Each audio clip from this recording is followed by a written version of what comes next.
I was once the son who could do no wrong in my father's eyes. At least that is what I thought. As a successful financial consultant at 35, I had always taken pride in being the responsible one. I handled our family finances, paid for the vacation home taxes, and never asked for anything in return. Then one day, while sorting through some papers, I discovered something that shattered my world. My father had created a substantial trust fund exclusively for my sister. Nothing for me. Before I tell you how I discovered my family's betrayal, let me know where you are watching from in the comments. Hit that subscribe button if you have ever felt taken for granted by the people who should value you most. Growing up in Portland, Oregon, my childhood was what most would consider normal. My father, William, built a successful career as an attorney at one of the most prestigious firms in the city. Our middle-class lifestyle was comfortable but not extravagant. My mother passed away when I was 14, leaving my father to raise me and my sister Amber, who was 3 years younger than me. From an early age, I noticed how my father doted on Amber. She was always his little princess, receiving the lion's share of his attention and affection. When she wanted a new dress for a school dance, my father would take her shopping immediately. When I needed new equipment for baseball, I often heard, "Can it wait until next month? Trevor, money is a bit tight right now." I never resented this dynamic. I simply chalked it up to the special bond between fathers and daughters. Instead of dwelling on it, I focused on becoming independent. I worked odd jobs throughout high school, saving every penny I could. By the time college rolled around, I had enough to cover my first semester's books. "You are a smart kid, Trevor. I am sure you can get scholarships," my father said when I brought up college costs. Meanwhile, he had already promised Amber he would cover her entire education at whatever university she chose. True to my nature, I worked through college, taking on 2 part-time jobs while maintaining a full course load. I graduated with a degree in finance with minimal student loans, something I was immensely proud of. After cutting my teeth at a few financial firms, I eventually started my own financial consulting business in Seattle. My business grew steadily over the years. By my early 30s, I had built a comfortable life for myself. I purchased a modern apartment with a view of Puget Sound and met Sophia, a brilliant pediatrician who quickly became the most important person in my life. Despite the physical distance between Portland and Seattle, I remained deeply connected to my family. I visited the vacation home in Cannon Beach at least once a month. The property had been in our family for generations, a charming coastal cottage that held countless memories. 7 years ago, when my father mentioned struggling with the property taxes, I immediately offered to help. "It is just temporary, Trevor. Next year will be better," he assured me. That temporary arrangement somehow became permanent. Soon I was not only covering the property taxes but also maintenance costs, utility bills, and any unexpected repairs. Whenever I visited, I would bring groceries and stock the pantry. When the roof needed replacing 3 years ago, I covered the $12,000 expense without hesitation. As time passed, I noticed subtle changes in how my father and sister treated my financial assistance. What began as profuse gratitude gradually transformed into expectation. My father stopped thanking me for the checks I sent. Amber would casually mention needed repairs during our conversations, assuming I would handle them. "The deck needs to be restained, Trevor. When do you think you can get to that?" she would ask, not even considering that she could contribute. These were small red flags that I willfully ignored. After all, family helps family right. This was my mantra whenever doubts crept in. One evening, while Sophia and I were having dinner at our favorite restaurant overlooking the water, she gently broached the subject. "Trevor, do not take this the wrong way, but why are you handling so many expenses for your family vacation home? Does your sister contribute anything?" I reflexively defended the arrangement. My father worked hard his whole life. He deserves to enjoy his retirement without financial stress. And Amber is still establishing her career. It is not a big deal. Sophia looked at me with concern in her eyes. "I just want to make sure you are not being taken advantage of. You work incredibly hard, and it seems like this arrangement is very one-sided." Her words planted a seed of unease, but I quickly dismissed it. "They are my family, Sophia. I am just doing what any good son would do." Little did I know that this conversation would be the first crack in the facade I had built around my family relationships. The discovery happened on a rainy Saturday in April. I had driven down to Portland to help my father organize his financial documents for tax season, something I did every year. As usual, he was vague about where certain papers were kept. "Just look through my desk, Trevor."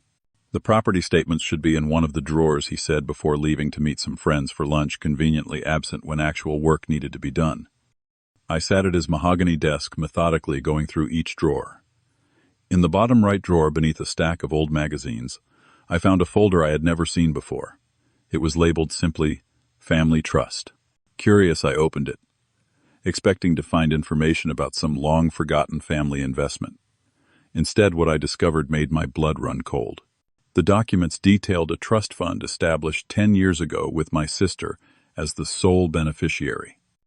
The initial amount was over $500,000 with provisions for regular distributions once she turned 25. I stared at the papers in disbelief. $500,000. My father had always claimed money was tight. He had made me work for everything I had ever received, praising my independence while simultaneously creating a financial safety net for my sister that I knew nothing about. My hands trembled as I continued reading. The trust had grown substantially over the years through smart investments. According to the most recent statement, it was now worth nearly $700,000. When my father returned home, I was still sitting at his desk, the trust document spread out before me. His expression shifted instantly from casual cheerfulness to defensive irritation. "Those are private papers, Trevor. Why are you going through things that do not concern you?" His words stung like a physical blow. "Do not concern me. I have been paying for family expenses for years, while you had this money tucked away for Amber. Were you ever going to tell me?" My father sighed, sitting down across from me. There was no shame in his expression, no acknowledgement of any wrongdoing. "Your sister needs more security than you do, Trevor. You have always been the capable one. You have your business, your apartment, your successful life. Amber needs more protection." Protection. She is 32 years old, Dad, and I have been covering the vacation property expenses for 7 years while this money just sat there. Money I did not even know existed. He waved his hand dismissively. "You offered to help with those expenses. I never forced you." The casual way he justified the deception made my stomach churn. "And you never thought to mention this trust fund when I was writing those checks, when I paid $12,000 to replace the roof. That property will be yours someday too," he said, as if that justified everything. "Will it? Or is there another document I do not know about that gives that exclusively to Amber as well?" The flash of discomfort across his face told me everything I needed to know. Later that day, I confronted my sister at her apartment across town. Unlike my father, Amber did not even attempt to seem apologetic. "Yeah, I have known about the trust since I was 25, she said, examining her freshly painted nails. "Dad said not to mention it to you. He said you would be fine on your own." I could hardly believe what I was hearing. "So while I have been paying for the vacation, home maintenance, property taxes, and repairs, you have been taking distributions from this trust?" She shrugged. "I do not see why you are making such a big deal about this. Dad always said you would be fine on your own. You are good with money. I am not. And that justifies keeping me in the dark, while I financially support properties that you both use. Look, Trevor, not everything is about you. Dad wanted to make sure I was taken care of." "Is that so wrong?" I left my sister's apartment in a state of shock. During the 3-hour drive back to Seattle, my mind replayed every financial sacrifice I had made for my family over the years. I called my best friend Marcus from the car, needing to process what had happened. "I cannot believe they kept this from you," Marcus said, his voice filled with indignation on my behalf. "All these years you have been helping them, and they had this money set aside just for your sister. That is messed up, man." "I feel like such a fool," I admitted, my voice cracking slightly. "All those times I tightened my own budget to send extra money for the vacation home repairs. This is not on you, Trevor. They took advantage of your generosity. That is on them." That night I barely slept. I scrolled through years of bank statements, adding up exactly how much money I had contributed to my family over the past 7 years. The total was staggering, over $85,000. All while my father had secretly set aside $700,000 exclusively for my sister. With each calculation, my hurt transformed into something harder and colder. It wasn't just about the money. It was about the deception, the manipulation, and the fundamental unfairness of it all. The following week, I scheduled an appointment with Dr. Palmer, a therapist I had seen occasionally to help manage work stress. I needed an objective perspective on what had happened and how to move forward. "What you are describing sounds like a significant breach of trust," Dr. Palmer said after I recounted the situation. "How are you feeling about it, betrayed?" "Angry. Foolish," I replied, the words feeling inadequate compared to the storm of emotions inside me. "I keep thinking about all the times I stretched myself thin financially to help them, believing we were all in this together. And the whole time there was this secret fund I knew nothing about. It sounds like you have been operating under one set of family rules while your father and sister have been operating under another." That simple observation crystallized everything for me. Exactly. I thought we were a team, but they were looking out for each other, and I was just the useful resource. Over the course of our session, Dr. Palmer helped me recognize the pattern of exploitation that had characterized my family relationships for years. I had been cast in the role of provider, expected to give without question while receiving little in return. "Setting boundaries does not mean you do not love your family," Dr. Palmer assured me. "It means you respect yourself enough not to enable behavior that hurts you." Those words stayed with me as I drove home. For the first time, I allowed myself to consider what it would mean to stop being the family financial safety net. The thought was both terrifying and liberating. That evening, Sophia sat with me as I created a detailed spreadsheet of all the financial assistance I had provided to my family. Seeing the numbers in black and white reinforced my resolve. "I think you need to protect yourself going forward," Sophia said gently. "Your generosity has been wonderful, but it should not come at the expense of your own security and self-respect." The next day, I made an appointment with my financial advisor to ensure my own future was secure. I had been so focused on helping my family that I had neglected some aspects of my own long-term planning. "Based on what you have told me, I think we need to rebalance your portfolio," my advisor said. "You have been putting too much of your resources toward family obligations that are not truly yours to bear." With my own financial house in order, I finally felt ready to address the situation with my family. I spent hours drafting an email to my father and sister, rewriting it multiple times to ensure I expressed myself clearly without letting anger overshadow my message. In the final version, I calmly explained that I had discovered the trust fund and felt deeply hurt by their deception. I outlined all the financial support I had provided over the years while being kept in the dark about this significant family asset. Finally, I made it clear that I would no longer be contributing to the vacation home expenses or any other family costs. "I need to prioritize my own financial security and well-being," I wrote. "I hope you can understand and respect this decision." When I showed the email to Sophia before sending it, she wrapped her arms around me. "I am proud of you, Trevor." This could not have been easy. It wasn't, I admitted. But it feels like the right thing to do. The responses came quickly and were exactly what I expected. My father called within an hour, his voice tight with anger. "This is how you repay everything I have done for you, by abandoning your family responsibilities." I was not aware that supporting the family vacation home was exclusively my responsibility. Dad. Especially not when there are funds available that I was never told about. The conversation devolved from there, with my father accusing me of selfishness and ingratitude. He conveniently ignored my points about the trust fund and the years of financial support I had provided. Amber's reaction came in the form of a barrage of text messages, each more accusatory than the last. "Way to make everything about you," Trevor one read. "Dad is stressed enough without you throwing a tantrum about money." In the days that followed, I received calls from extended family members who had clearly heard a one-sided version of events. My Aunt Susan insisted I was overreacting. My Uncle Pete suggested I should be honored that my father trusted me to be the responsible one. Through it all, I held firm. With each conversation, I calmly restated the facts. I had provided substantial financial support for years while being kept in the dark about a significant trust fund created exclusively for my sister. For 3 weeks, I heard nothing from either my father or Amber. I assumed they were giving me the silent treatment, hoping I would cave and return to my role as the family ATM. Then on a Tuesday morning, I received a text from my father that simply read, "The property taxes are due." No hello. No checking in on how I was doing. No acknowledgement of our previous conversations. just an expectation that I would fall back in line and pay the bill as I always had. I sat looking at my phone for a long time, a mixture of emotions washing over me. In that moment I knew with complete certainty that I had made the right decision. With steady fingers I typed my response. I am sure Amber's trust fund can cover that. In the weeks that followed my decision to stop financially supporting my family, I experienced waves of guilt and doubt. Had I been too harsh?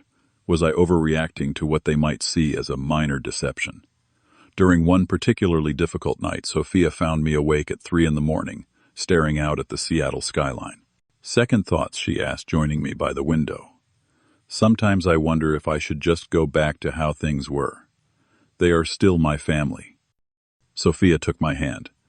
Being family does not give people the right to take advantage of your generosity or to keep significant financial secrets from you. You deserve better than that, Trevor. My therapy sessions with Dr. Palmer became crucial during this period. She helped me recognize the difference between genuine familial obligation and the unhealthy dynamic I had been trapped in. What you are experiencing is a normal part of establishing boundaries, she explained. The guilt comes from breaking patterns that have been in place for years. It does not mean you are doing something wrong. Gradually, the guilt began to subside. I channeled my energy into establishing healthier boundaries and rebuilding my sense of self-worth. I realized how much of my identity had been tied to being the reliable son, the family provider. Without that role, I had to rediscover who I truly was and what I valued. During this period of reflection, I reconnected with my mother's sister, Aunt Laura, who had drifted away from our family after my mother's death. Over coffee at a small cafe near Pike Place Market, she shared perspectives on my family that I had never considered. Your mother always worried about how William favored Amber, she told me.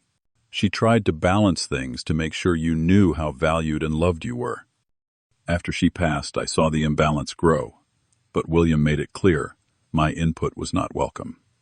Her validation was healing in ways I had not anticipated. It was not just that I had imagined the preferential treatment. Others had seen it too. You are so much like your mother, Aunt Laura said, tears in her eyes.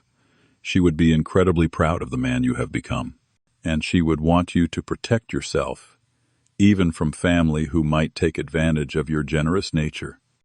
As months passed, the consequences of my decision became apparent. Unable to maintain the vacation home without my financial support, my father eventually put it on the market. He did not consult me about the decision, but I heard about it through Marcus, who still lived in Portland. Your dad is selling the beach house, he reported during one of our weekly calls. Listed it last weekend. Already has a couple of interested buyers.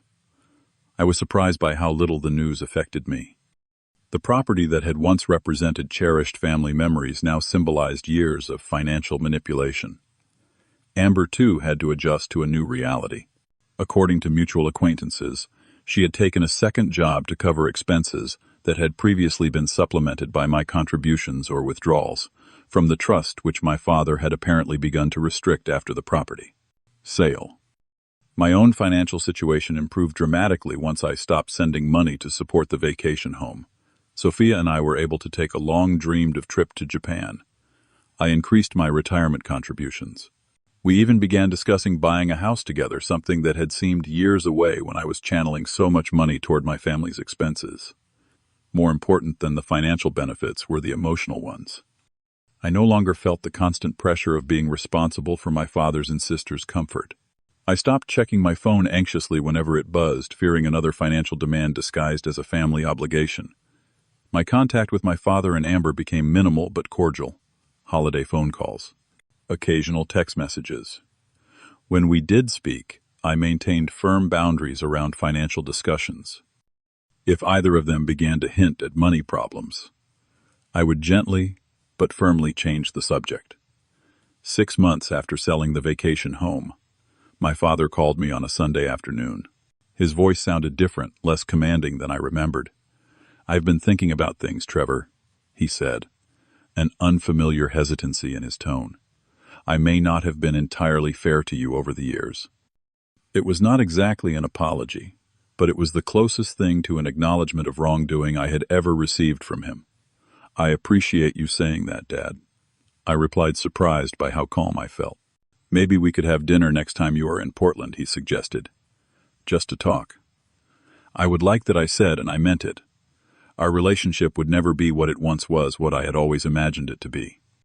But perhaps we could build something new, something based on mutual respect, rather than financial dependence. As for my relationship with Amber, that remained more strained. Unlike our father, she had made no attempt to acknowledge her role in the deception. But I had made peace with that too. Not every family relationship needs to be close to be valuable.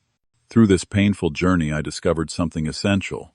Family is not just about blood ties or shared history. True family supports you, respects you, and treats you with fundamental fairness. Sometimes the family we build through friendships and romantic relationships provides the genuine connection that our blood relations cannot. I learned that it is possible to love someone while still refusing to enable behavior that harms you, that generosity should flow from authentic care, not manipulation or obligation. And most importantly, that my worth is not determined by how useful I am to others, but by the integrity with which I live my own life. Looking back now, I realize that text message about the property taxes was one of the best gifts my father ever gave me. It showed me with perfect clarity exactly where I stood in his life, not as a son to be cherished, but as a resource to be tapped. That clarity, painful as it was, freed me to build a life based on genuine connections and mutual respect. So, if you are struggling with family members who seem to value what you can do for them more than who you are, remember that setting boundaries is not selfish. It is an act of self-respect that ultimately creates the possibility for healthier relationships. Have you ever had to set difficult boundaries with family members who took your generosity for granted? Share your experiences in the comments below. And if this story resonated with you, please like, subscribe, and share it with someone who might need to hear that it is okay to prioritize their own well-being. Thank you for listening. And remember, the family that truly matters is the one that values you for who you are, not what you can provide.